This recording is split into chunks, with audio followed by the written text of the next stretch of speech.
I always thought nothing interesting would ever happen in Briar Ridge. Then the storm hit. Not rain, not thunder. A storm that peeled the sky open like someone unzipping a coat. I was walking home from my shift at the diner when it happened. Air buzzing, lights flickering. And in the center of the street stood a girl with white-hot eyes, staring straight at me like she had been waiting. She didn't look lost. She looked dangerous. Beautiful in a sharp, unsettling way. Wind whipped around her, even though everything else had gone still. "You're late," she said. Her voice was calm, like we were meeting for coffee instead of in the middle of a supernatural meltdown. Do I know you?" I asked. "No," she said, stepping closer. "But you will." My heartbeat kicked up. Every instinct said, "Run." My body didn't listen. As she approached, the storm bent around her, following her like a shadow that loved her too much. "What's your name?" I managed. She smiled like the question amused her. "Mara." That smile did things to my breathing. She looked me over, slow and intentional, like she could already see under my skin. "And you're Lena," she said. "How do you? Because I came for you." My stomach flipped, in a good, terrifying way. Lightning cracked above us, tearing the sky open in a thin line, a seam, a doorway.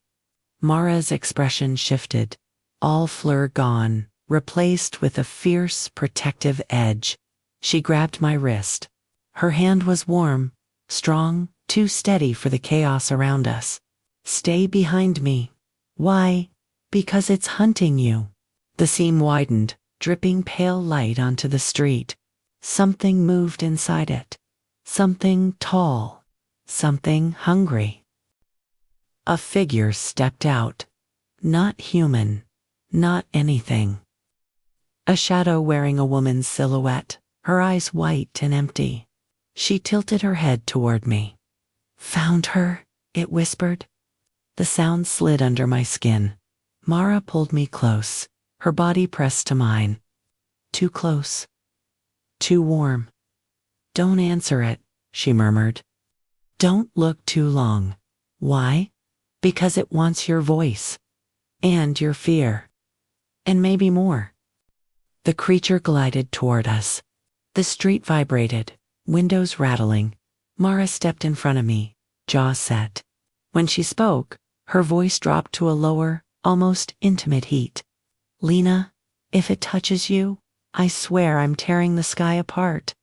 The creature hissed, reaching out. Mara moved fast, pulling me flush against her to push us both out of the way. My breath caught. Her arm locked around my waist, firm and protective. We stumbled into an alley, pressed chest to back, her breath warm against my neck. I wasn't sure if I was terrified or wildly aware of every place her body touched mine. "This is insane," I whispered. "Yeah," she said softly, "but you're safe with me." Lightning struck again, closer this time. The shadow thing prowled at the end of the alley. Mara leaned in, lips almost at my ear. "Run with me. Now." We bolted. My legs burned, my lungs screamed, but Mara kept hold of my hand like she refused to let me get lost. Behind us, the creature shrieked. The sound cracked something in the sky. "Why me?" I shouted as we ran. "Why is it after me?" Mara didn't look back. "Because you're not as normal as you think." "Meaning what?" "Meaning," she said, pulling me around a corner, "you're the key it needs.